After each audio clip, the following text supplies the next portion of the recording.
Okay, let's have this problem. When it comes to prism and cylinder, pag sinabi natin prism and cylinder, it is a solid wherein when you cut them parallel to each other from end to end, base to base, then all the sections are identical.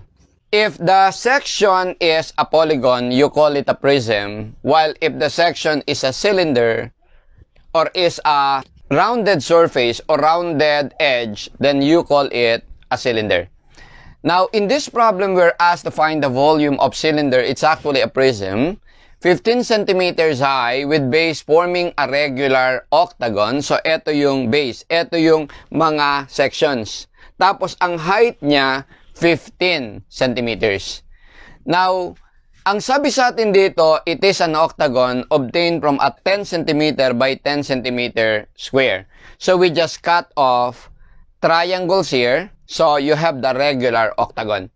When we say regular, it means all the sides are equal and all interior angles are also equal. So, how do we solve this? Now, the volume of a cylinder or of a prism is simply the base times the height. By rule of perpendiculars, they are perpendicular, no? So, the volume equals the area of the base times the height. So, etong base natin is the octagon. So, yung area ng octagon natin from the figure is simply the area of the square, which is 10 by 10, minus 4 times area of each of these triangles, no? Area of right triangle. So, yung square natin na 10 by 10 minus 4 na triangle, that is the octagon, multiplied by the height, this is 15. Itong right triangle, kung ito ay y, so yung area nito is what? This is 10 squared, 4 times 1 half of y by y, or y squared, times 15. So, we are left only with the problem of solving y. So, let us solve y. Ganito. Kung tatawagin natin tong edge na to ng octagon na x, this must be x, x, x, x. All the edges of the octagon is x. If this is y, identical lahat, y, y, na? So, we say that y plus x plus y, we have 2y plus x is 10. Correct? But, from this right triangle, we say that x squared is y squared plus y squared. So, we have here, x squared is 2y squared. If I'm going to take the square root of both sides, what we will have here will be x equals square root of 2 of y. So, let me call this equation 2. I-substitute ko siya dito sa equation na to. So, I will have here 2 times y plus x, which is square root of 2y, is equal to 10. Tama? So, from here, we will be able to get our y. Our y will be 2.929.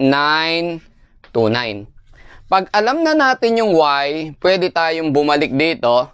We'll be able to solve the volume.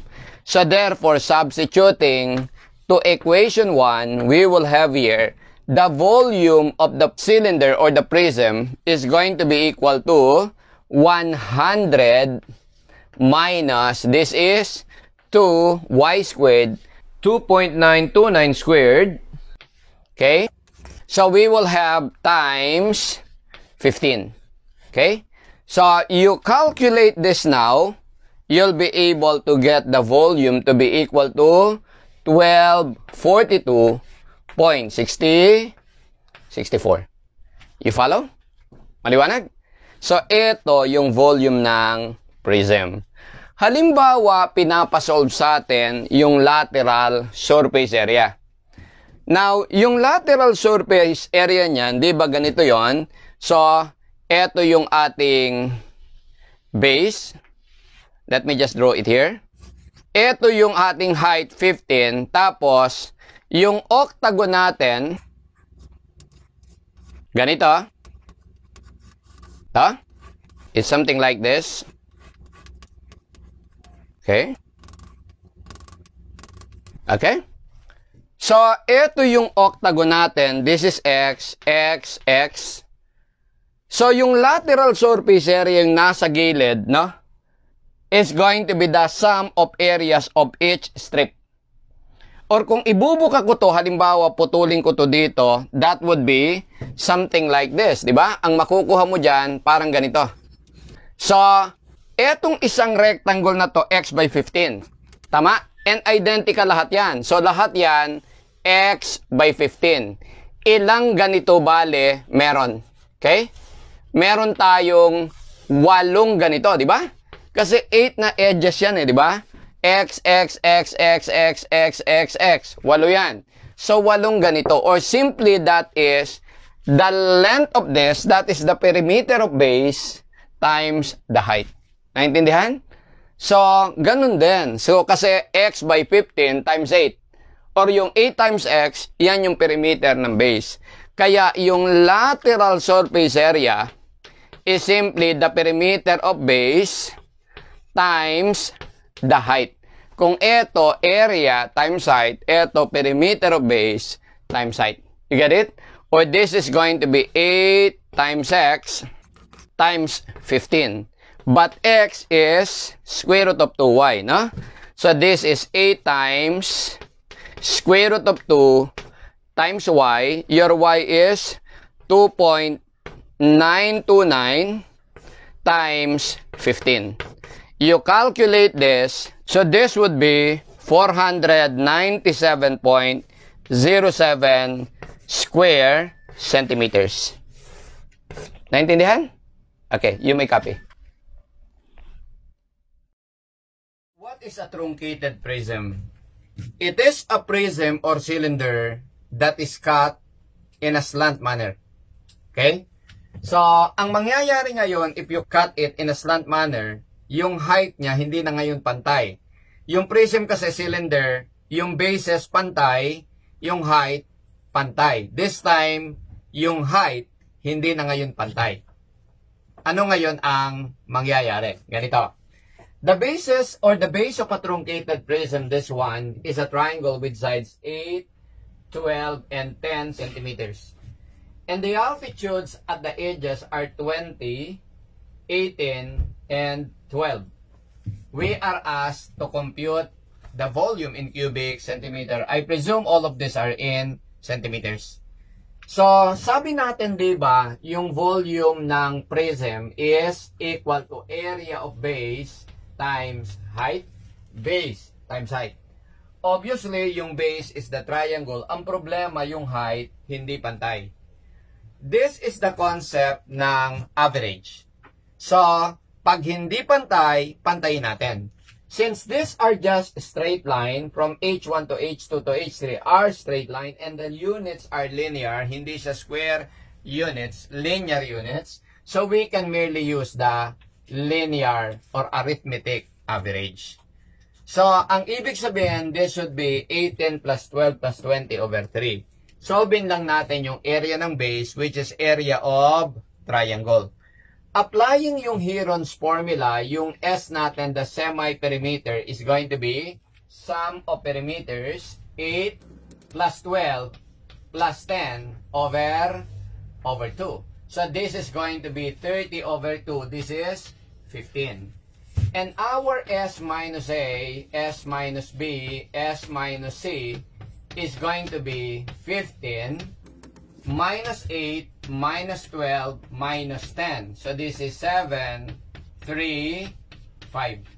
So therefore, yung area of the triangle, which is our base, the square root of S, S minus A, S minus B times S minus C.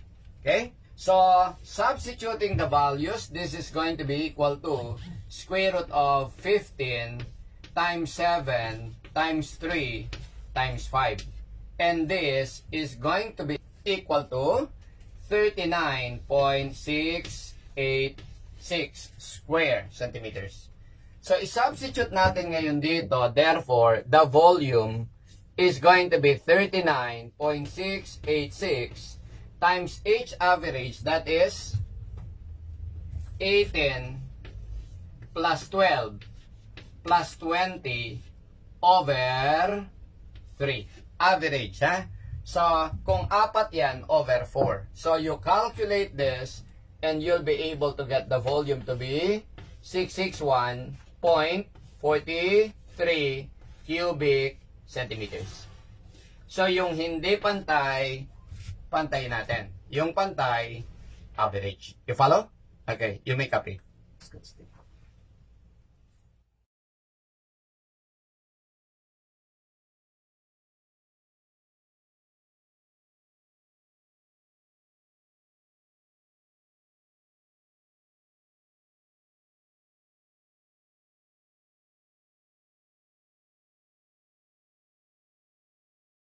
Punta tayo sa cone or pyramid. Isa lang karakteristik niyan, patulis. Kung ang cylinder or prism, the volume is base times height, eto, base times height over 3. Or 1/3 area of base times height. Kahit pyramid to. In our situation, this is a cone. According to this, the lateral surface area, meaning yung gilid lang, is 240. Find its altitude if the diameter, which is twice the radius, is h over 2. Okay? So, hinahanap yung lateral surface area. Now, if you recall from your college days, yung Pappus theorem, we will also discuss this when we go to integral calculus. Now, if I have this segment, this lateral height, L, ito yung kanyang centroid, no? Pag ito inikot mo about this axis, ang ma-generate yung surface. So, ang sabi ni Pappus, yung area generated nung surface of revolution, which is the lateral surface area ng cone, is equal to the length of segment generated times the distance traveled by the centroid of the generating arc. So, ito yung centroid nitong length L. So, yung distance traveled by that will be a circle. So, kung ito ay Z, then that would be the circumference of that circle, 2 pi Z. Okay? So, ang kailangan natin dito is L and Z. Yung L natin, by Pythagorean theorem, is the square root of this, plus square of this, right? So, this is going to be the square root of h squared plus r squared. This is your L. So, times 2 pi times z. Yung z natin, eto, by symmetry, no, or by proportion, this is gitna nito at nito. Yung gitna ng r saka 0 is r over 2. So, yung z is r over 2. Ang hinahanap dito, h. All we need to do is express r in terms of h, masosolve natin yung problem, no? So, mula dito, diameter, which is 2r, is h over 2. We have r is h over 4. Tama? I-substitute natin yan dito. So, yung area natin, which is 240 square meters daw, or square centimeters, is equal to the square root of h squared plus r. What is r? H over 4 squared times 2 pi. Yun 2, by the way, will cancel. So, this is times pi times r. Your r is h over 4. This is one equation in terms of h. You input in your calculator, then you solve your h, and h is 17.22 centimeters. Naintindihan? Klaro? Okay? So, para sa volume, kung hinahanap yung volume, extrahin natin, ha? So, this is 1/3 area of base times height. So, this is 1/3 area of the base is pi r squared times height. Okay? So, i-substitute mo lang. So, the volume is 1/3 pi. Ano yung r? H over 4. So, that is 17.22 over 4 squared times h, which is 17.22. You calculate this and you'll be able to get 334.2. So this is going to be the volume. You follow? Okay, you may copy. Paano naman yung frustum of cone or pyramid? Kung yung volume ng pyramid or ng cone is 1/3 base height, eto 1/3 mean average base times h. This one is geometric mean. Geometric mean is square root of product. Yung arithmetic mean, sum over 2 or sum over 3 or sum over 4, depende kung ilan yung inad. So, ito bale, b plus square root of bb plus b over 3 is the average of b, and geometric mean of b and b. B is the bigger base, small b is the smaller base, and h is the height. Para ding average base times height. Pero hindi pwedeng ordinary sum over n na average kasi b is not linear. Area yan, square units. You get it? So, for a mnemonics code, tandaan nyo lang yung tatlong bahagi ng buhay ng babae. Siya ay bata, tapos susunod magiging binibini, tapos matatapos ang pagkabinibini o dalaga pag nabuntis. Pag ang babae nabuntis, walang asawa, ang itatawag ng mga chismosa sa kanya ay siya ay isang haliparot. You get it? So, bata, binibini, buntis, haliparot. Maliwanag? Okay, let's do this. The upper base of a frustum is 3/4 and the lower base is 6/8. Now, if the volume is 140, find the height h. So, let's do it. So, sabi natin dito, di ba, yung ating small b is 3/4. So, this is 12. Yung big B, that is 6/8. So, this is 48. Substituting here, the volume is 140 is equal to 1/3 small b, 12, plus square root of bb, 48 times 12, plus b, which is 48, multiplied by h. One equation in terms of h, you'll be able to get your h, and h is 5. Linear units, and the unit that we're using is meter. So, h is 5 meters. You follow? Maliwanag. So, average base, pero special yung average, no? Nag-insert tayo ng geometric average or geometric mean. Square root of product. You get it? Okay, copy. When it comes to sphere, eto, this is solid, no? When we talk of area, that involves yung surface area, yung rounded surface ng sphere. Kumbaga sa bola, yung mismong rubber ng bola. Kung sa pakwan, balat ng pakwan. So, pag volume, kasama yung laman ng pakwan, no? So, both the formula for area and volume involves 4 pi r. Area is square units, so this must be r squared. Para kung meter yung unit, square meters, no? Volume is cubic unit, so this must be cube. Except that there is over 3 here. You follow? Okay. Now, when we have spherical segment, for example, this is the sphere, and you cut a section here on the sphere, the volume of this is called a spherical segment. Pero yung area lang ng balat, yung skin lang ng pakwan, wala yung laman, ang tawag dyan, spherical zone.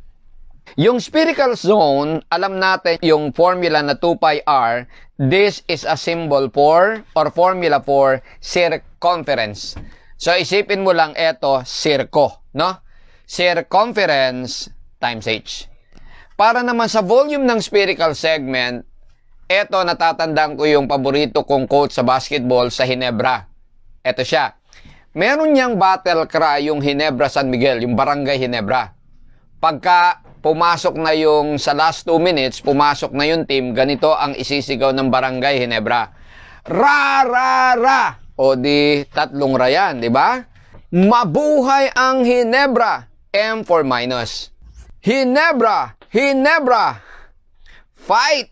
Yon, di ba? So, yan yung formula ng spherical segment. Let us try to have a problem here. Ang sabi sa atin dito, we are asked to find the depth of water, sabihin natin H, of a hemispherical container. Diameter is 30, it means radius is 15. If the volume of water is 1470 cc. So, substituting in this formula, the volume is 1470 is equal to 1/3, 3 times the radius, which is 15, minus h squared times pi. So, this is one equation in terms of h. All you need to do is input in your calculator, then shift solve, you'll be able to get your h, and roughly it is 6 centimeters. You follow?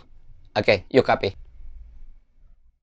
For frustum of sphere, or also known as a spherical segment of two bases, the area, this one, the surface area, hindi kasama yung bases, no?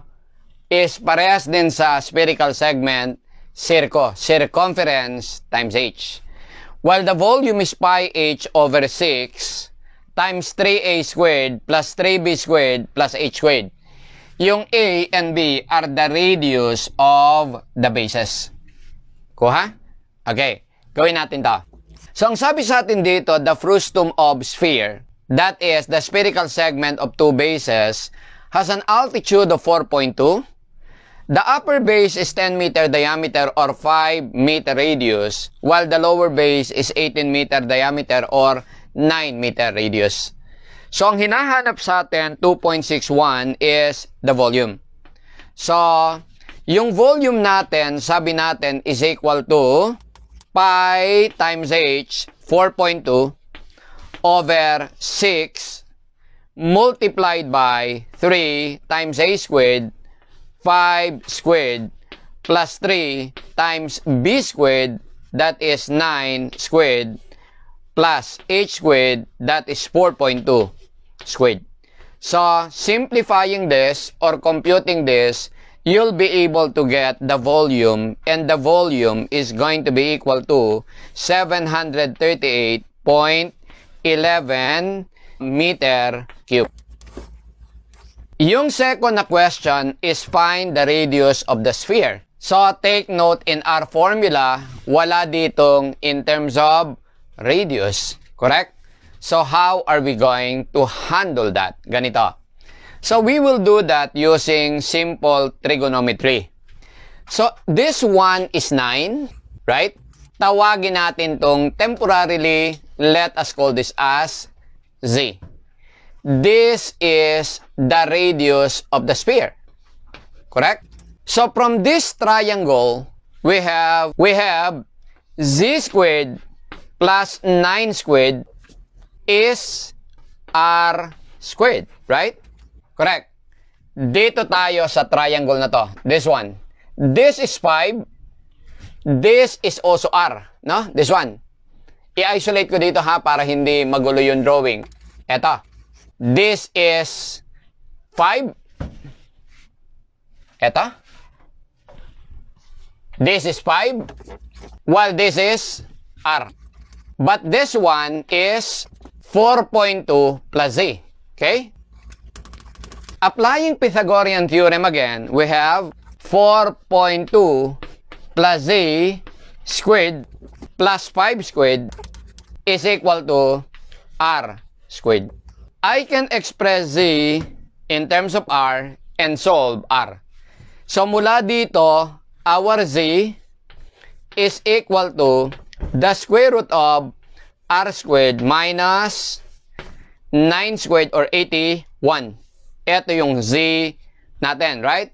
So, which I can substitute here, 4.2 plus z, but z is the square root of r squared minus 81. Quantity squared plus 25 is equal to r squared. So, this is one equation in terms of r. You calculate this and you will get your r to be 10.10 meters. This is our r. Klaro? Okay. Ang sumusunod na tinatanong is find the area of the spherical zone. Ito. So, yung gilid lang, balat lang nung pakwan.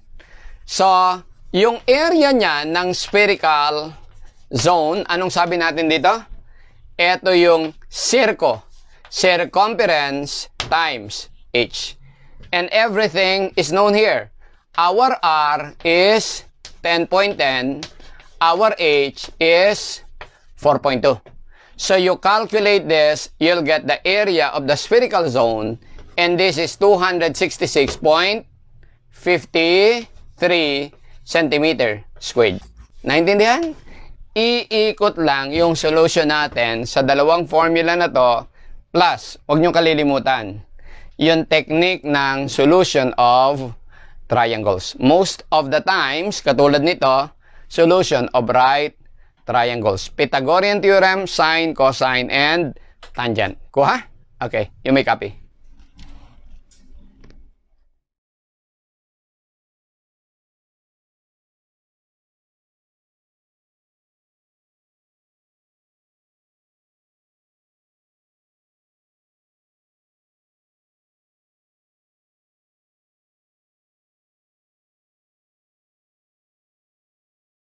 Let's go to analytic geometry.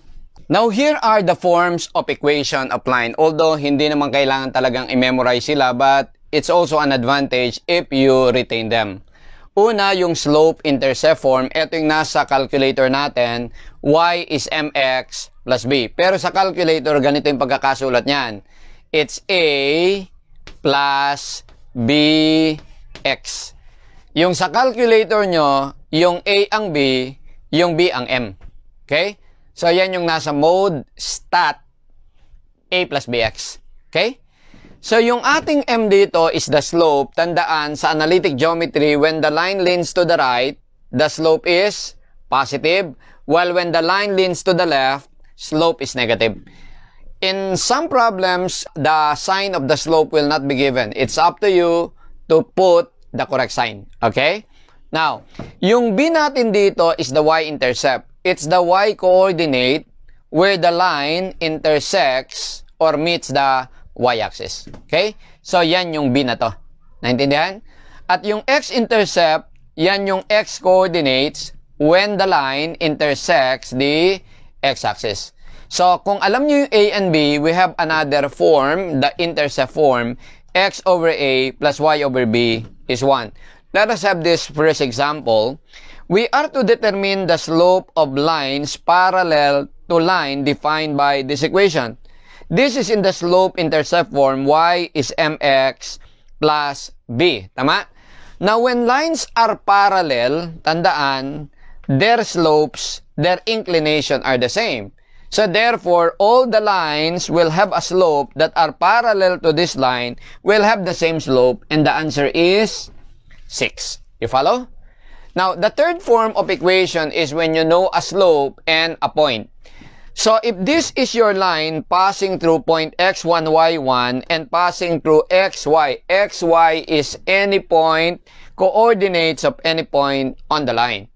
So, yung slope natin will be defined as y minus y1 over x minus x1, no? So, kasi kung ito yung x1, y1, this is xy, I draw this triangle. The vertical is changing y of this minus y of this. It's this. The horizontal is x of this minus x of this, x minus x1. Ito yan.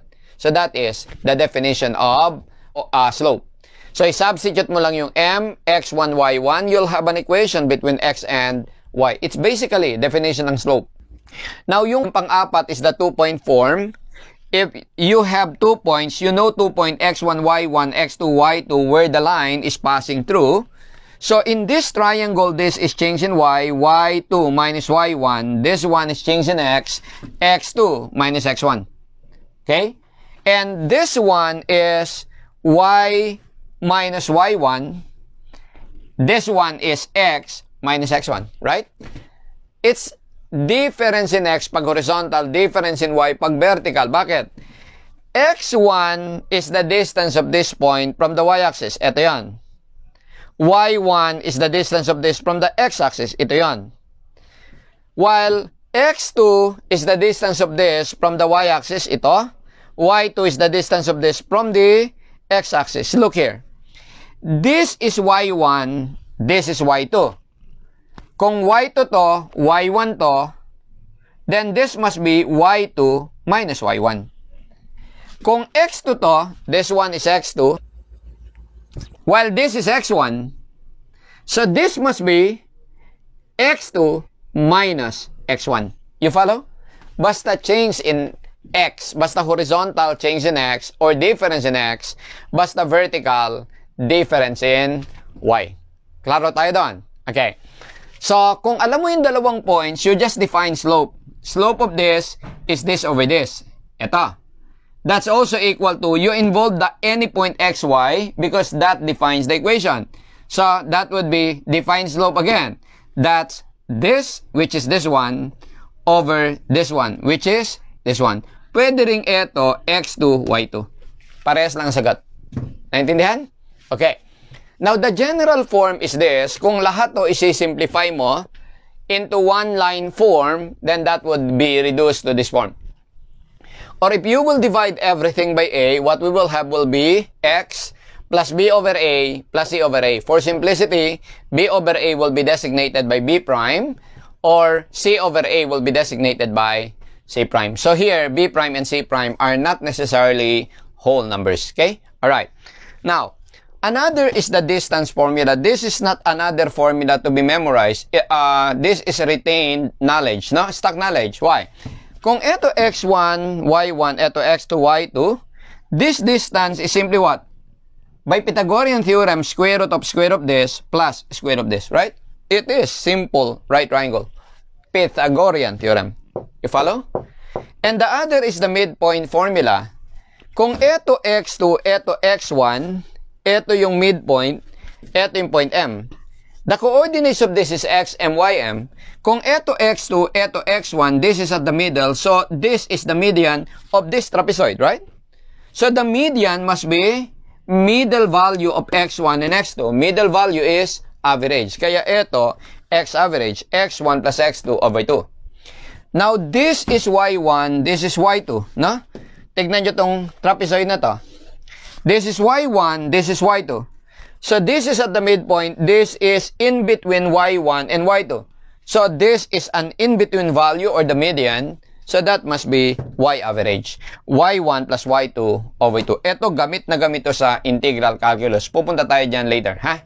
Okay. So, another very important formula is the distance of point to a line. Kung ito ay x1, y1, then the line is ax plus by plus c is 0. The perpendicular distance P is, you copy the equation of the line, just replace xy by x1, y1, then divide by the square root of a squared plus b squared. K will be positive 1 if b is positive. K would be negative 1 if b is negative. If upon computation it turned out that the value of P is positive, it means the point is above the line. But if it turned out that the value of P is negative, it means the point is below the line. Kuha? Okay. Now, dito naman, sa angle between two lines, for example, ito yung line 1, ito yung line 2, and the angle between them is gamma. If this is the horizontal, this is theta x of line 1, while this one is theta x of line 2. Let me call the theta 2. Gamma obviously is theta 2 minus theta 1. That's gamma, right? Correct. If we take the tangent of both sides, tangent of gamma is tangent of quantity theta 2 minus theta 1. By property of tangent identity, this is tangent theta 2 minus tangent theta 1 over 1 plus tangent theta 2, tangent theta 1. You get it? But tangent of theta, this one, is also the angle or the slope that the line makes with the horizontal. Or that is simply the slope of the line. Look here. Kung ito yung ating line, ito yung theta x ng line. What is tangent theta x? Vertical over horizontal. That's the definition of slope, right? So the tangent of theta of the line with the x will be the slope of the line. So ito, m2 minus m1 over 1 plus m2 m1. You follow? Paki-absorb muna din. We will solve sample problems, ha? Okay. Let us have this number 2. Find the equation of the line that is passing through point 64. Ito yung x1, y1. And perpendicular to this given line. So, ang tatandaan nyo ito, ha? When line 1 is perpendicular to line 2, yung slope ng line 1 equals negative reciprocal of slope of line 2. Kuha niya? So, therefore, for this line, for line 2x plus 3y equals 6, i-convert lang natin to sa slope-intercept form, ha? Pwede ring differentiation kung gusto nyo. Pero, madali lang yung slope-intercept form. So, you will have here 3y equals 6 minus 2x. So, our y is going to be, what? Minus 2x over 3 or minus 2/3 of x plus 6 over 3, that is 2. So, ito yung slope. Ito yung y-intercept nitong line na to. Ang sabi sa atin, yung required line is perpendicular to this. So, therefore, the slope of the required line must be equal to negative 1 over the slope of this. Negative 2/3. Right? Correct. So, therefore, para dito ngayon, kunin natin yung reciprocal. So, yung slope natin ngayon dito is going to be negative over negative, positive 3 halves.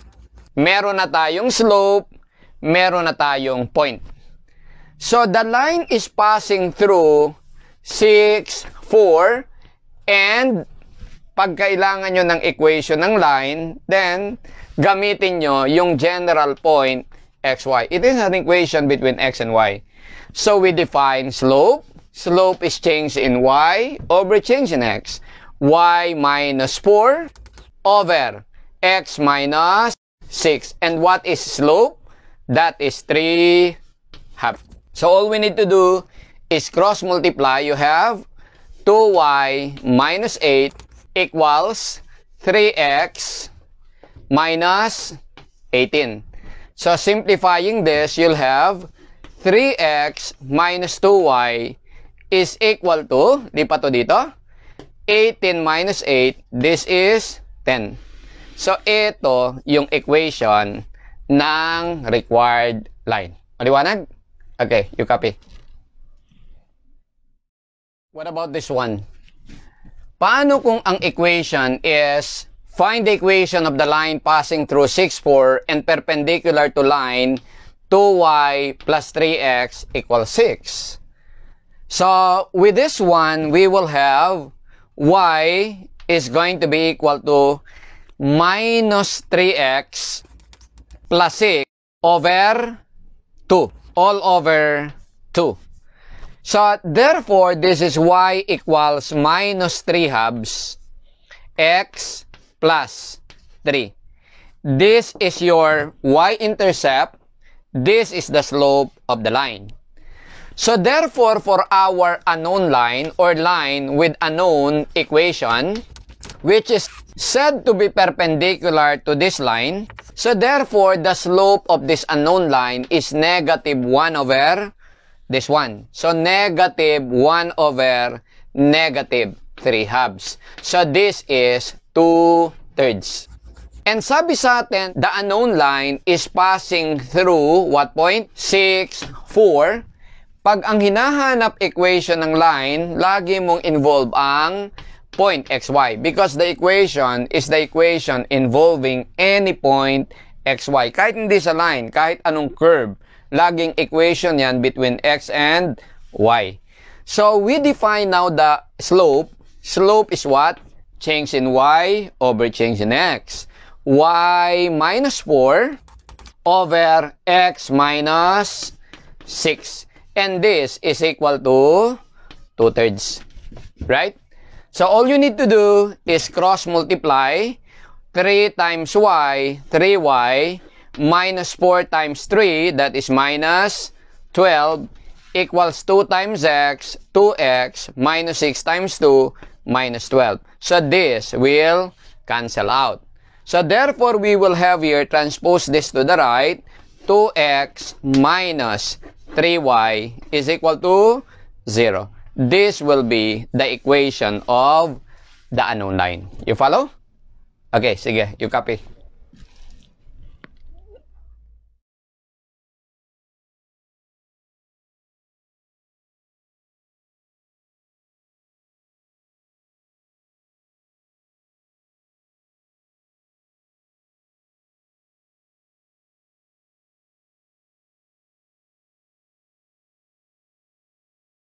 What about this problem? The line 4x plus 2y minus 2 is 0 is coincident with which one of this line? There are many ways to prove or to solve this problem, but one way is this. This line 4x plus 2y minus 2 equals 0. Let me express this in slope-intercept form, no? So you will have here y is going to be minus 4x plus 2 all over 2. So your y is going to be minus 4 over 2 minus 2x 2 over 2 plus 1.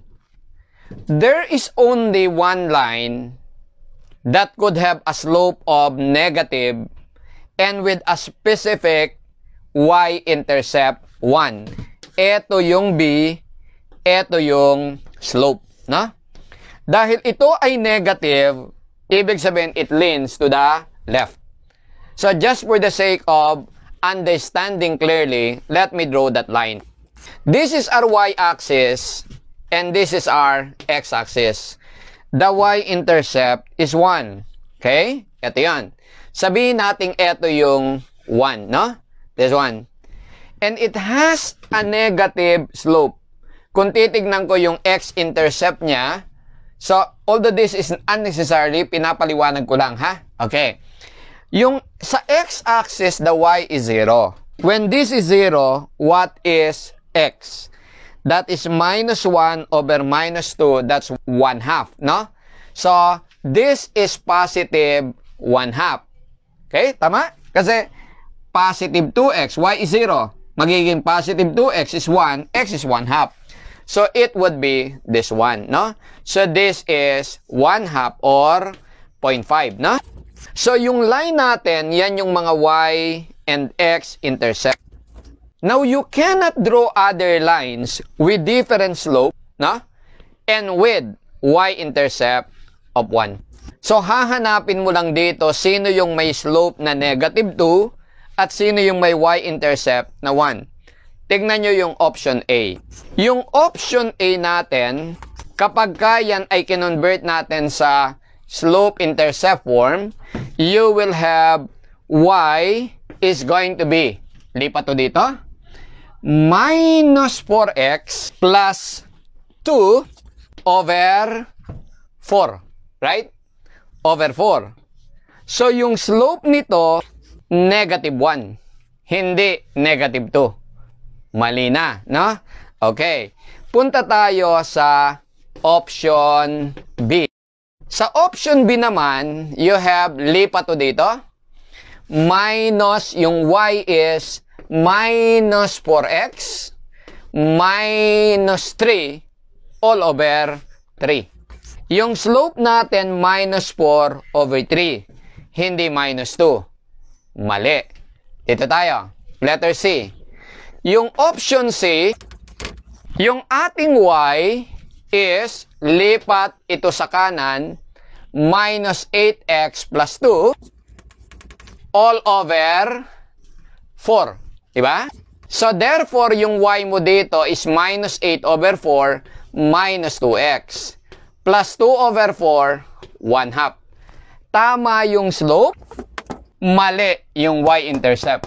Itong line na to, ang y-intercept niya, 1/2 lang. Ito. it is parallel to the given line, pero hindi siya nag-coincide. Ito na yung sagot. Otherwise, walang sagot, right? Anyway, tapusin natin. Option D. Yung option D, y is going to be, lipat to sa kanan. That would be minus 8x plus 4 all over 4. So your y is minus 8 over 4 minus 2x plus 4 over 4, 1. Ang slope, minus 2. Ang y-intercept, 1. Parehas. Ito yon. So therefore, the one coinciding with this line is line letter D. You follow? Or madali lang makita yan. Dapat yung ratio ng corresponding coefficients parehas. 8 over 4, 2. 4 over 2, 2. Minus 4 over minus 2, 2. Basta constant lahat ng ratio ng coefficient, corresponding coefficients, sila ay coincident. Maliwanag? Pag ang constant lang, eto saka eto, yung sa x and y lang, pero sa constant, hindi parehas ang ratio, then they are just, katulad nito, parallel. Parang ito, 8 over 4, 2. 4 over 2, 2. Minus 2 over minus 2, hindi 2, 1. So, parallel yan. Naintindihan? Klaro? Okay, you may copy. Let's take problem number 4. Find the equation of line where x-intercept is 2 and y-intercept is minus 2. So using the intercept form, that would be x over a plus y over b is equal to 1. The x-intercept is 2, so this is x over 2 plus y over b. Y-intercept is minus 2 equals 1. So, let's multiply everything to remove the 2. Multiply everything by 2. So, you will have here, this and this will cancel. So, we have x. 2 over minus 2 minus 1 times y minus y is equal to 1 times 2. It's 2. So, therefore, this is the equation of that line. Maliwanag? Klaro? Okay? What about this one? Find the inclination or angle of inclination of the line that is passing through this and this. Di ba sabi natin sa isang line, kung ito yung theta, the tangent of theta is vertical over horizontal. The vertical is change in y, y2 minus y1. The horizontal is change in x, x2 minus x1. The tangent theta is also the slope, right? So therefore, the tangent of theta, the angle of inclination is change in y, 7 minus 3, over change in x, x2 minus x1, 10 minus 5. So, you solve this inverse tangent, you'll be able to get your theta, and this would be 14.93 degrees. Kuha niya? That's the angle of inclination of the line. What about this one? Find the equation of the line that is passing through point 2, negative 3 and is parallel to the line 3x plus 4y minus 2. Kung parallel lang siya dito sa line na to, yung given line natin, this one, let us express to slope-intercept form, no? So this is y is equal to, lipat sa kanan, minus 3x, lipat sa kanan, plus 2 over 4. So this given line is y equals minus 3/4 of x plus 2 over 4, 1/2. This is the slope. All lines that are parallel to this will also have a slope of minus 3/4. Okay? Maliwanag? So, ibig sabihin, yung required line will have this slope. Same slope. And sabi sa atin, yung line natin, the required line, is passing through, what point? 2, negative 3. And since we are looking for the equation of the line, then it must be an equation between the xy of the line, any point on the line. So, we now simply define slope. Slope is change in y. Y of this minus y of this, that's y minus minus 3 plus 3 over change in x of this minus x of this, x minus 2. And you substitute the slope is minus 3/4. Kuha? You now cross multiply.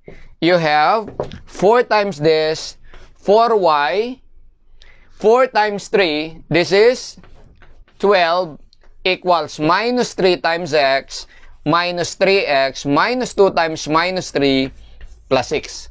I-simplify natin, di pa to sa kaliwa. This is 3x plus 4y equals 6 minus 12, it's minus 6. And this is going to be the equation of the line. Nakuha? Maliwanag? Okay, you may copy.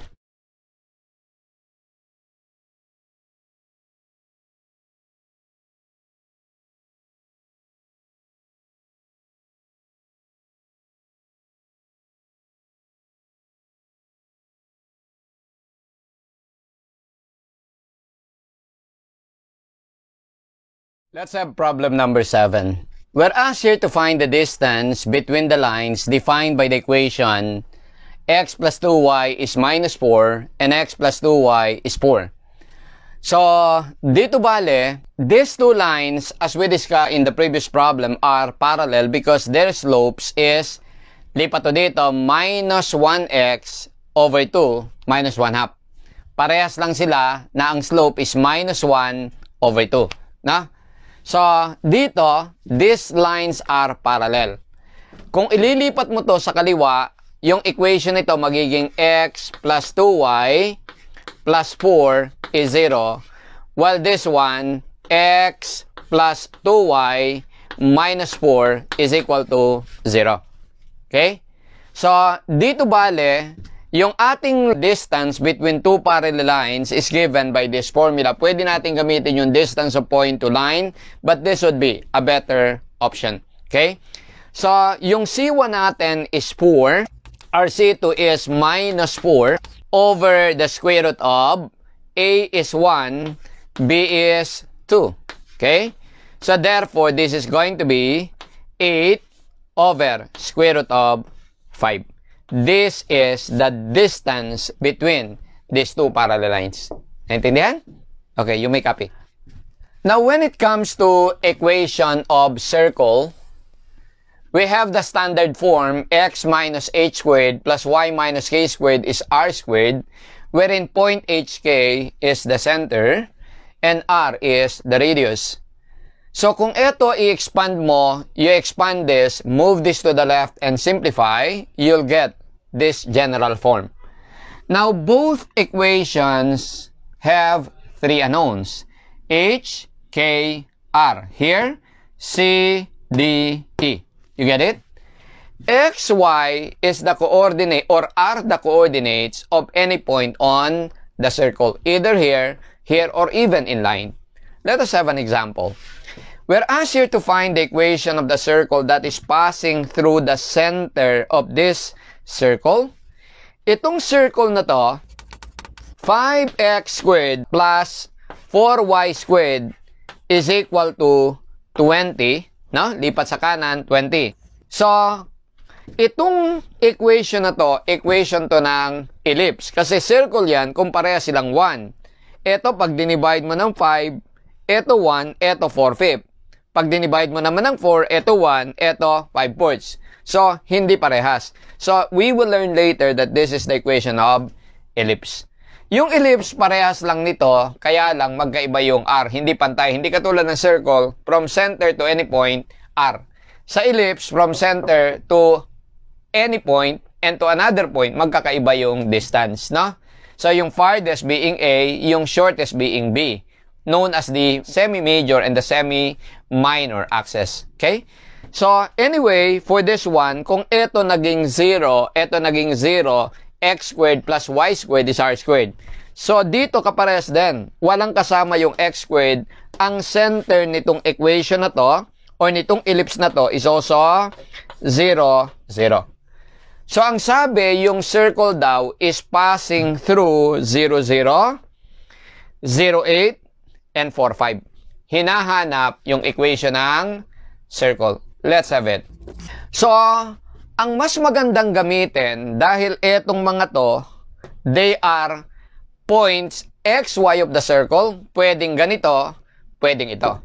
Kaya lang kung ang gagamitin natin ito, then we will have an equation square in x, square in y, 3 equations, 3 unknowns in terms of x and y ang makukuha natin. Hindi kayang gawin sa calculator. Kasi yung calculator, yung 3 equations, 3 unknowns niya, lahat linear. So, mas magandang gamitin itong equation na to. So, kung uunahin natin yung 0, 0 being x, y of the circle, no? So, substitute 0, 0. 0 for x, 0 for y. So, this is 0, 0, 0, 0, 0. So, we will therefore have here E equals 0. Naintindihan? Meron na tayong isang variable na E, dalawa na lang ang problema, C and D. So, i-substitute natin siya yung 0.08. So, substitute 0, 8, 0 for x, 8 for y. So, this is 0, 0, y is 8. This is 0, D times 8, E is 0, is equal to 0. So, this will enable us solve our D. Our D is going to be equal to, lipat to dito, minus 64 over 8. So, your D is minus 64 over 8. D is minus 8. Isa na lang problema, C, no? So, therefore, i-substitute natin yung 4, 5, and substitute this already, ha? So, you have 4 for x, so that is 4 squared, plus y squared, that is 5 squared, plus c times x, 4, plus d, which is minus 8, y is 5. Tama? Plus e, which is 0. So, for this one, we will be able to solve our C. So, this is going to be minus 20. This is 25. So, this is 25 minus 40 plus 25 minus 15. Tama?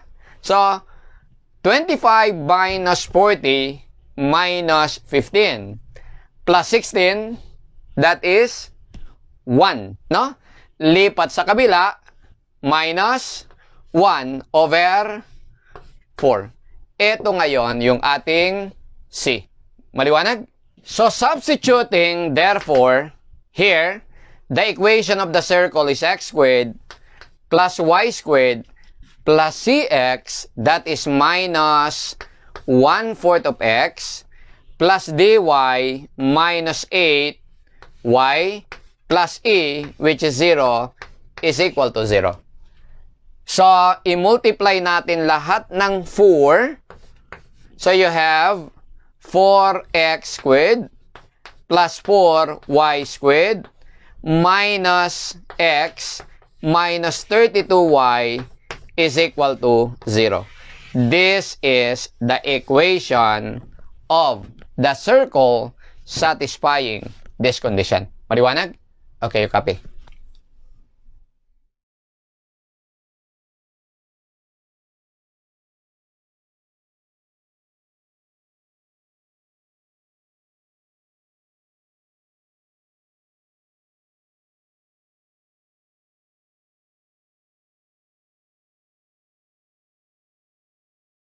A parabola is a conic section, just like a circle, obtained when the cutting plane is parallel to slant height of a cone.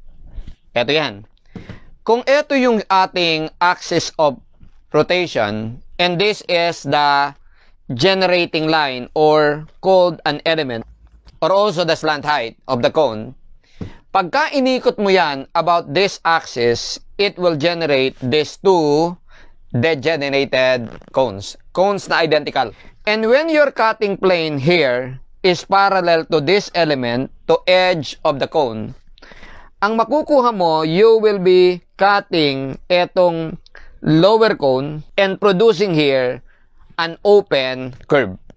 Naka-open to dito, it will not intersect this other diametrically opposite slant height or edge because this and this are parallel. So this curve generated or obtained is called a parabola. Now, any point of this parabola is equal in distance or equidistant from a fixed point called the focus and a fixed line called the directrix. Ganito. For example, ito, drawing ko dito ha, paganan. Dito meron tayong isang point dito sa loob ng opening. This is called the focus. Then outside the parabola, meron tayong line called the directrix. Now, any point on the parabola, this one, if you measure the perpendicular distance from the directrix and the distance from the parabola, from the focus, this and this are equal. They are always equal. Now, one important point here, ito yung axis of symmetry ng parabola. Etong point na to is called the vertex. From vertex to focus, this is given by A. So, therefore, focus to directrix, this is also A. Maliwanag? Okay. Drawing natin maganda rito, ha? Okay. Ito yung ating axis of symmetry. Ito yung ating parabola. Ito yung ating focus. Ito yung ating directrix. Etong point na to is called the vertex. Ito is the axis of symmetry or simply the axis of the parabola. Now, dito yung distance ng vertex from focus is A. Therefore, yung distance niya from directrix is also A. Now, eto kung eto ay A, the point above it, etong point na to, ang distance from directrix is 2A. So, it means this must also be 2A. Tama? Itong point na to directly above the focus, to the other end, etong line na to whose length, total length is 4A, this is called the latus rectum. Itong line na to is called the directrix. Now, if I have here any point, if its distance from the directrix is M, its distance from the focus is also M. Naintindihan po? Maliwanag. One unique characteristic ng focus or ng parabola is ito. If you have a light source here at the focus, and this is a reflecting surface, any light ray will be reflected parallel to the axis of the parabola. Kaya tinatawag to na focus. Itong application na to, ginagamit to sa parabolic antenna. Ginagamit din yan sa pag-manufacture ng spotlight. Kuha? Okay, gawin natin to. Now, yung general equation or standard equation ng parabola ito. Kung ito yung parabola mo, it opens up. Look, yung upward direction is positive y. It's a positive y direction. Itong direction ng opening tells us two things. That 4A here is positive and that the equation is linear in y. Linear in y, squared in x. Point HK here are the coordinates of the vertex. Now, this parabola opens towards the negative y.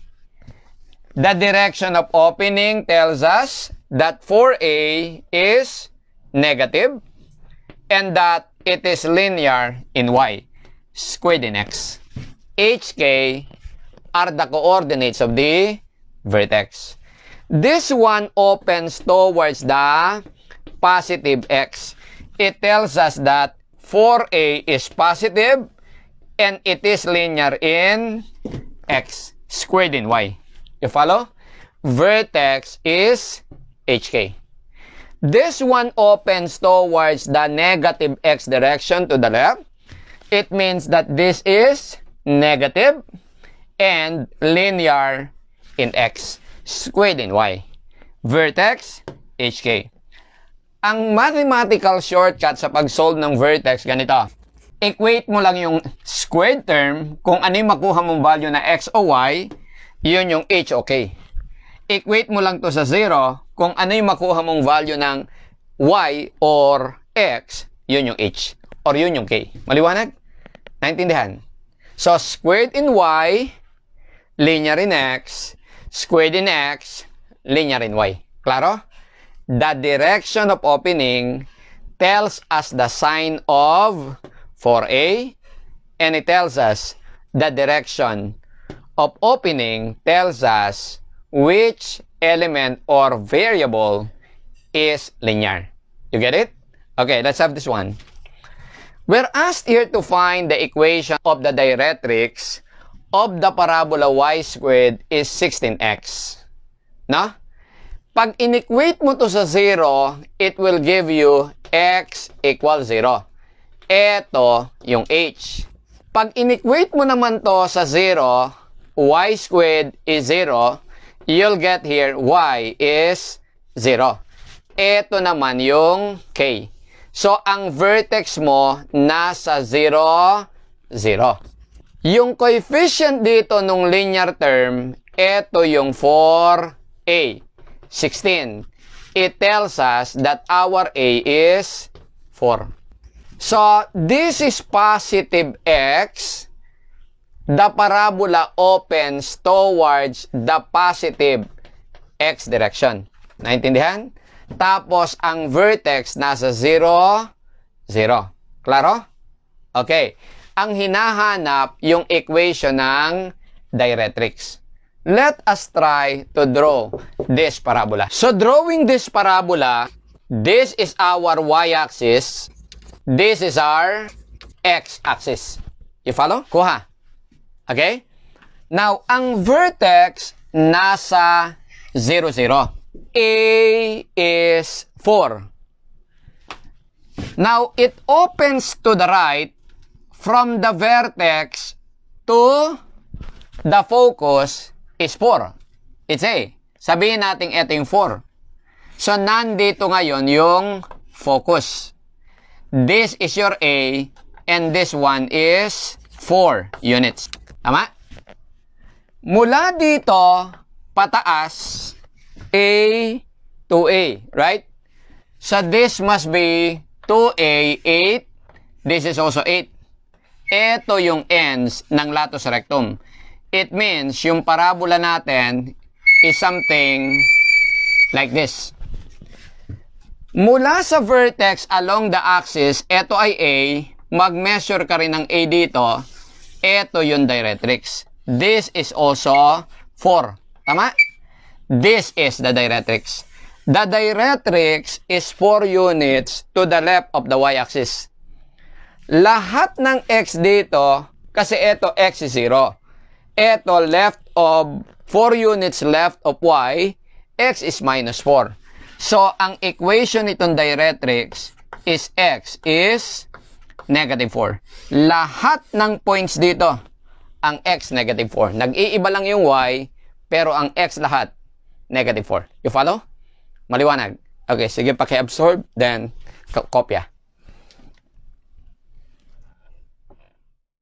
An ellipse is defined as a conic section obtained when the cutting plane has a slope that is less than that of the edge. Halimbawa, ito yung cone na pinakita ko sa inyo kanina.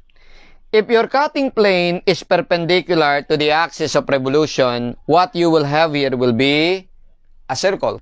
Habang lumalapit siya sa vertex, yung circle palit ng palit, kaya pag nasa vertex siya, ang circle is just a point. So, a circle or a point is a circle with radius equals 0. Kaya dun sa r squared ng circle, kapag ka yung r is 0, that is a point. Okay? So, dito, kapag ka naman yung section mo parallel to the axis of revolution, it will cut the upper cone and the lower cone in the same manner. Kaya yung ating curve dito at yung curve sa baba, identical. Naintindihan? Ang tawag doon, hyperbola. Now, kapag ka yung section mo naman parallel to an edge, what you will have is a parabola. Kailan na-form ang ellipse? Ganito. Look at this slant height or edge or called an element. Kung yung aking cutting plane, this one, will have a slope that is less than this, meaning mas maliit yung inclination. Ito parallel. Habang bumababa yan, lumilit yung slope. So, yung ating cutting plane will cut through this and this, the diametrically opposite edge or element. So, what you will have here will be a closed loop. And this closed loop is called an ellipse. Now, the characteristic of ellipse is this. The sum of distances of any point of which from the two foci is equal to 2a. Constant. Diba, dun sa parabola, equal. Yung distance from focus and directrix equal.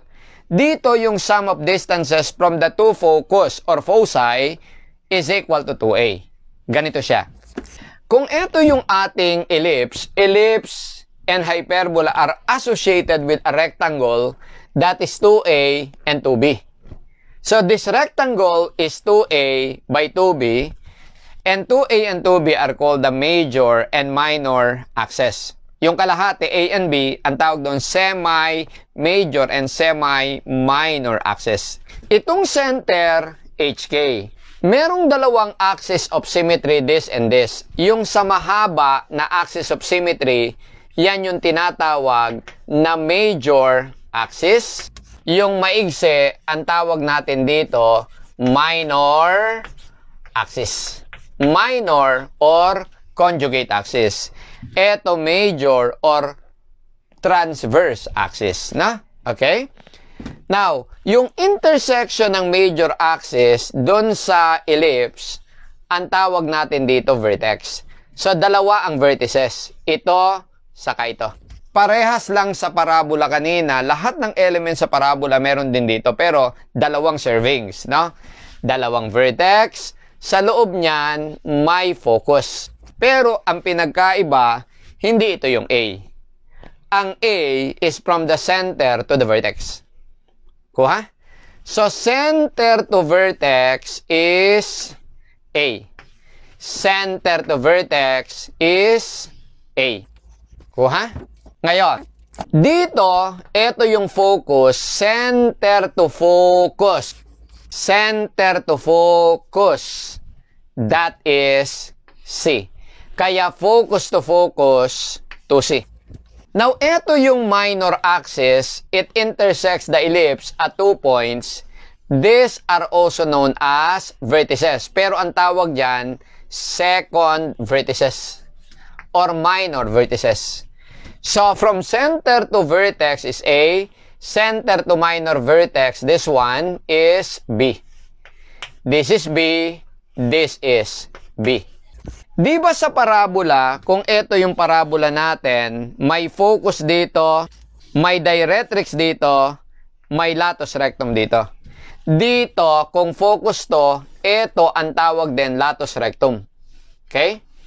Yung length ng latus rectum sa ellipse, ang length nito is designated by L. That's L, this is also L.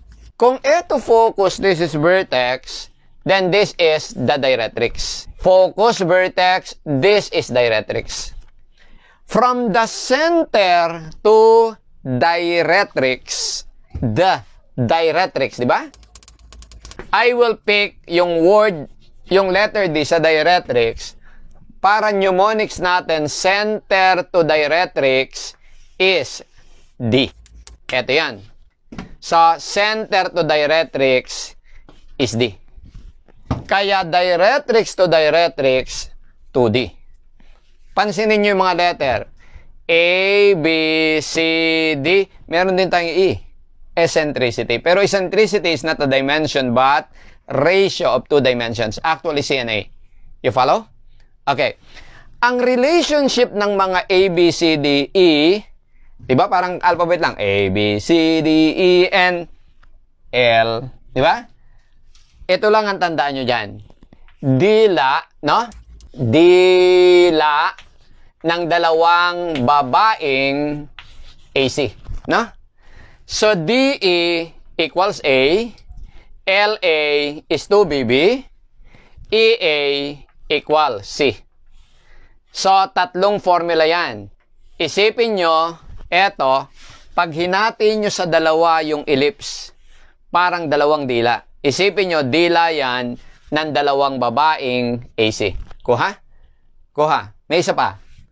For ellipse, para sa ellipse, yung relationship ng A, ng B saka C, Pythagorean. A is always bigger than B and is always bigger than C. Kaya, A yung parang hypotenuse. A squared equals B squared plus C squared. Dun sa hyperbola, ang pinakamalaki is C. Kaya, C squared equals A squared plus B squared sa hyperbola yan.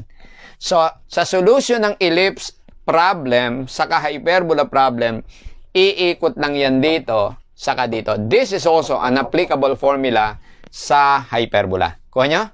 Now, ano yung sinasabi ditong sum of distances of any point from the two focus is equal to 2A? Ito yan. Kung ito halimbawa yung ellipse natin, let me first draw the rectangle, ha? Ito.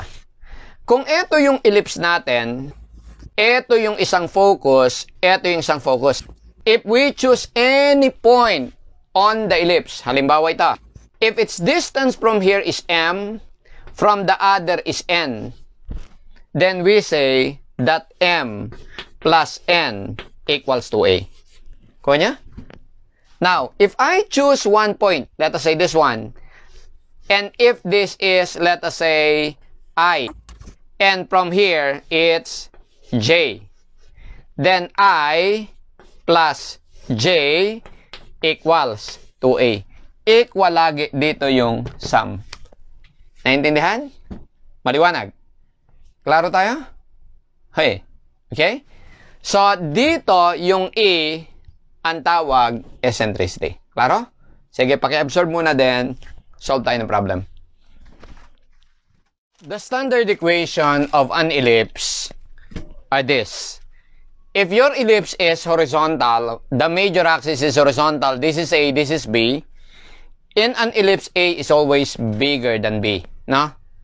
So, if the major axis is vertical, A is vertical, B is horizontal. When A is horizontal, it's under X. When A is vertical, it's under Y. No? So, the equation is X minus H squared over A squared, horizontal, vertical, X, Y. X, Y. No? So, yung HK, center. Tapos, etong sign between, plus. Okay? So, pag ang B horizontal, nasa X. B vertical, nasa Y. Naintindihan? If you'll expand this, multiply by A squared times B squared, then lipat sa kaliwa to, then what you will get is this one. Pag yung A and B equal, that is a circle. Pag ang A and B hindi equal but both are positive, it's an ellipse. If one of this is negative, the other is positive, they are opposite in sign, it's a hyperbola. If A or B, isa lang sa kanila. Pag isa sa kanila 0, then that is a parabola. If both are 0, it's a line. Maliwanag? Kuha nyo. Okay, dito tayo. The semi-major axis of an ellipse is 4. Ito yung major, 2A, semi is A. So, A is 4. And the semi-minor axis, this is minor to B. Semi-minor, B. So, 3 is B. So, yung 4 natin, A is 4, B is 3. Ang tinatanong dito, the distance from center to the directrix, ano yung center to directrix? Center to the directrix, D. So, galing dun sa dila ng dalawang babaeng AC, DE equals A, LA is 2BB, EA equals C. Para isang compute lang tayo, etong hinahanap natin, D is A over E. Pero ano ba yung E? E is A over C. I-substitute ko dito. Your D times E, from here E is C over A. C over A equals A. So, lalabas yung D mo is A squared over C. Meron na tayong A. That's 4. Ang kailangan lang C. Pero di ba sa ellipse, ano yung relationship ng A, B, and C? Eto. A squared equals B squared plus C squared. Correct? Yung A mo is 4, yung B mo is 3, plus C squared. Ano yung C dito? 16 minus 9, 7. So, C must be square root of 7, di ba? C squared is 7, C square root of 7. So, therefore, you substitute that here. This is 4 squared over square root of 7. The answer here is 6.05. So, yung mga problems ng ellipse and hyperbola, pag may equation, kailangan na intindihan mo lang yung equation. Tapos, iikot lang yan sa formula sa dila ng dalawang babaeng AC, saka yung Pythagorean. Naintindihan? Klaro? Sige, kopya.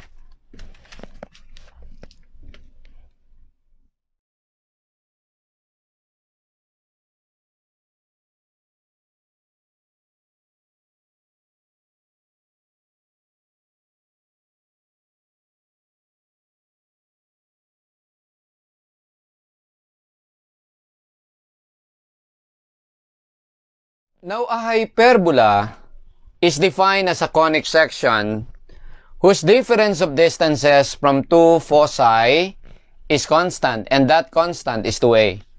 So, kung ito yung hyperbola mo, okay? Ito. Or, ilipat natin siya dito. Ito yung hyperbola, focus, focus.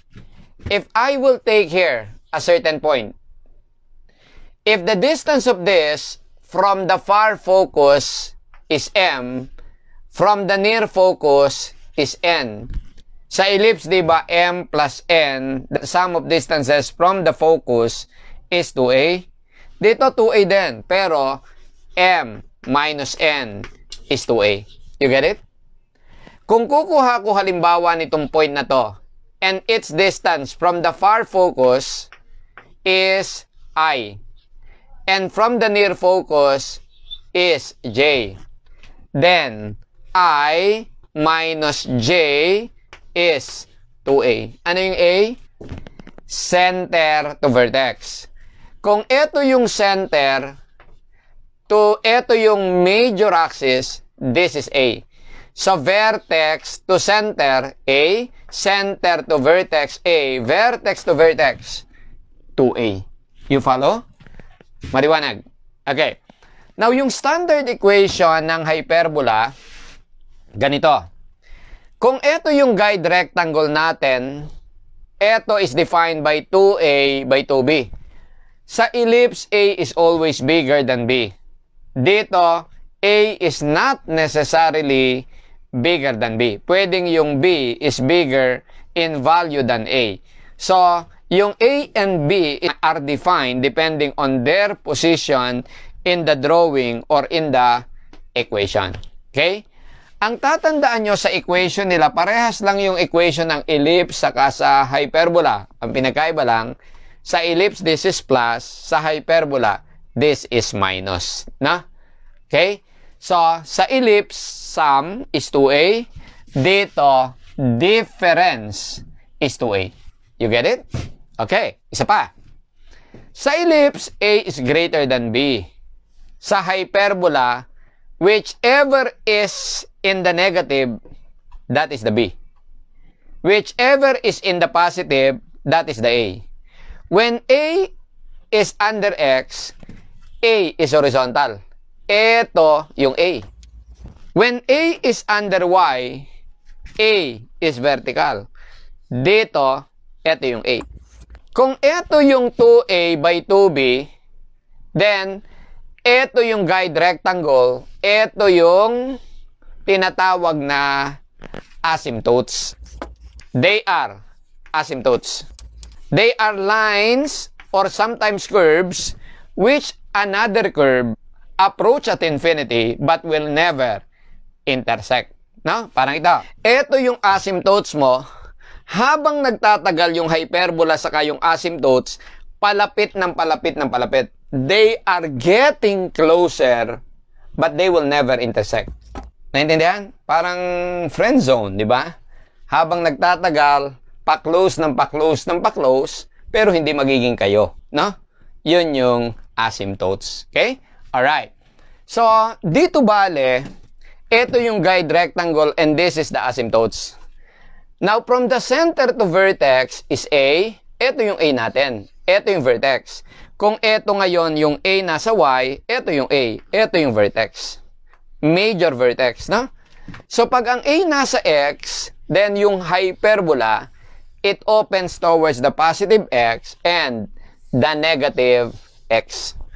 Pag yung A nasa Y, yung dulo nito, ito yung vertex, yung hyperbola opens towards the positive Y or the negative Y. Do you follow? Maliwanag. Ngayon, when you expand this, multiply everything by A squared, B squared, lipat to sa kaliwa and simplify, you'll get this equation. Basta yung A and B, they are coefficients ng X squared and Y squared, basta opposite sign. Kahit ito yung maging minus. Basta opposite sign, it is the equation of a hyperbola. Kuha? Maliwanag. Okay? Now, dito, sabi natin, center is HK. Center to vertex, this is A. Center to vertex, this is A. So, ito ay 2A, this is 2B. No? So, this is B. Okay? This is 2B. Second vertex to second vertex. Major axis, minor axis. Kung ito vertex, meron tayo ditong focus. Kung ito vertex, meron tayo ditong focus. Center to focus, C. This is C. Center to focus, this is C. Kaya focus to focus, 2C. This is the length of the latus rectum. Latus rectum, so this is L. Kung ito latus rectum vertex, this is directrix. Kung ito focus, ito vertex, this is directrix. Center to directrix, this is D. Center to directrix, this is D. You get it? Kaya directrix to directrix, 2D. Yung equation nito, governed pa rin ng dila ng dalawang babaeng AC. DE equals A, LA is 2BB, EA equals C.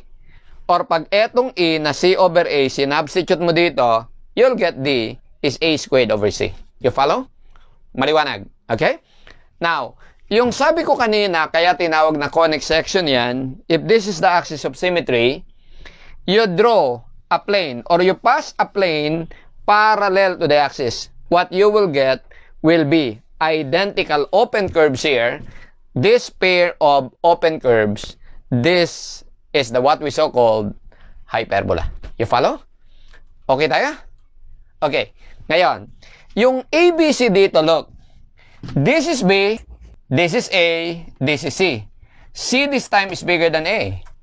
Ang equation ngayon ng Pythagorean theorem is C squared is A squared plus B squared. Sa ellipse, mas malaki yung A, kaya A squared equals. Sa hyperbola, mas malaki yung C, kaya C squared equals. Kuha? Sige, pakikopya, then we'll solve a sample problem. Okay? Let us have this problem.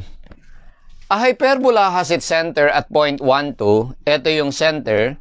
Meaning, this is H, this is K. Remember, sa equation, ang kailangan natin center, A, and B. So, meron na tayong HK, partida, binigay, no? The vertex is at 2, 2. So, from origin to right to up, this is the vertex. But remember, from the center to the vertex, what do we call this? We call this as A.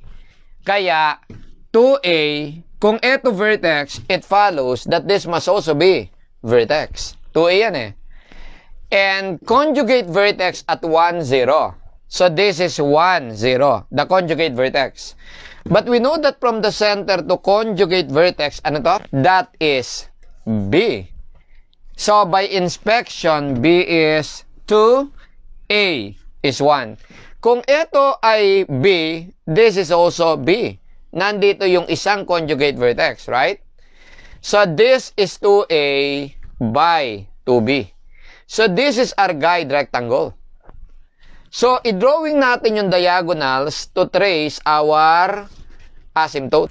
Ito siya. So ito yung ating asymptotes.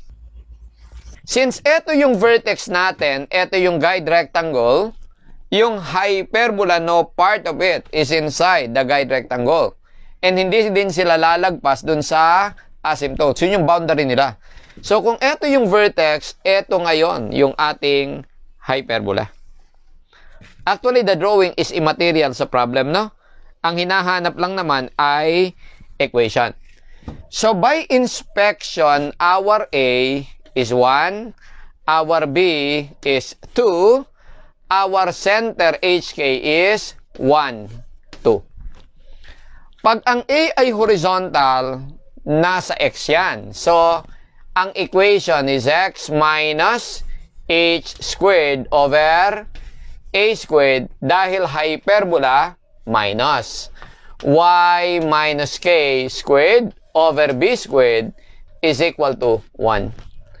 So, we therefore have here X minus 1 squared over A squared, 1 squared minus Y minus K 2 squared over B squared, ang B is 2, is equal to 1. Kuha niya? So, therefore, we simplify this by multiplying everything by 4. No? So, 4 over 1, 4 times this. So, this is going to be 4. What is X minus 1 squared?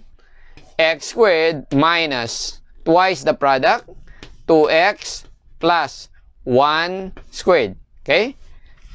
So, minus 4 over 4, cancelled. You'll have y minus 2 squared, y squared minus twice their product, y times 2, 4y plus 2 squared, 4, is equal to 1 times 4, this is 4. Okay? So, you have here 4 times 1 and this is 4. They will just cancel out. Na? Okay? So, you have here 4x squared minus 8x minus y squared minus minus plus 4y minus 4. And this is equal to 0. So, we simplify further. I have the equation 4x squared minus y squared minus 8x plus 4y minus 4 is equal to 0. This is the equation of the hyperbola. Do you follow? Maliwanag? Okay, pakikopya. Let's take this problem. Find the equation of the hyperbola whose asymptotes are y is plus or minus 2x, and that is passing through 5 halves 3. Yung 5 halves 3, 5 halves is 2.5, 2.5 to the right, 3 up. Ito yan. So, yung hyperbola daw is nagpapas dito. Yung asymptotes daw is y is plus or minus 2x. Ito siya. So, y is plus 2x. When x is 0, y is 0. Ito yan. Sabihin natin ito yung y-axis, ito yung x-axis, na? Correct? So, when y is 0, lagay natin dito ha. When x is 0, y is 0. When x is 1, y is 2. Correct? So, when x is 1, y is 2. So, ito ngayon, yung line, yung isang asymptote. Okay? Y is equal to 2x. Ano naman yung y is minus 2x? E di ganyan din, ang slope lang, pakaliwa. Naintindihan? Ito yun. Or para mas klaro sa inyo, y is minus 2x. So, we have here when x is 0, y is 0. When x is 1, y is minus 2. When x is 1, y is minus 2 here. So, pagdugtungin nyo lang sa 0, 0, ito yun. Ito yung isang asymptotes. So, pagka ganito ang asymptotes, diba, yung dalawang asymptotes, they are intersecting at the center. So, ang center ng hyperbola, na-conclude natin, nasa 0, 0. Correct? Ang hyperbola either nandito or nandito. Eh sabi, it passes through this. So, it means nandito, saka nandito. Na? So, ibig sabihin yung hyperbola natin, dapat mga parang ganito. Okay? So, hindi lang natin alam alin yung A, ano yung B. So, ito, since the hyperbola passes through this is x, y of the hyperbola. Correct? Tama. So, one thing we can be sure of is this. Di ba ito is defined by A and B? Correct? Define nyo ng A and B. Kung ito yung hyperbola natin, ito yung A, then, ito ngayon yung B. No? A, B. But we know here, itong point na to, ang relationship, y is 2x. So, we can say that B, di ba? Y is 2x. When x is A, y is B. So, B is 2A. Correct? So, kunin natin dito. Mula dito sa line na to, you have, tong point na to, diba, is A, B. So, that is, y is B, A is x. So, we have here, B is equal to 2A. This is one equation between A and B. And the equation nitong hyperbola na to, ang center 0, 0 will be x squared over ang A horizontal, A squared, hyperbola, minus y squared over B squared is equal to 1. So, substituting 2.53 for x and y here, and B is 2A here, so you have 2.5 squared over A squared minus 3 squared over B squared. B is 2A. Quantity squared is equal to 1. One equation in terms of A, input in your calculator, and you'll be able to get your A. A is 2. I-substitute to equation 1, we'll have B is 2A. So, B is 2 times 2, 4. So, therefore, tapos na. The equation of hyperbola is going to be x squared over A squared over 2 squared minus y squared over B squared. B is 4. 4 squared is equal to 1. So, kung gusto mong alisin tong denominator, multiply everything by 16, no? So, multiplying by 16, 16 over 4, 4 times x squared. 16 over 16 canceled, minus y squared, 1 times 16, 16. This is the general form of the equation of the hyperbola. Do you follow? Maliwanag to. Klaro tayo? Okay, sige.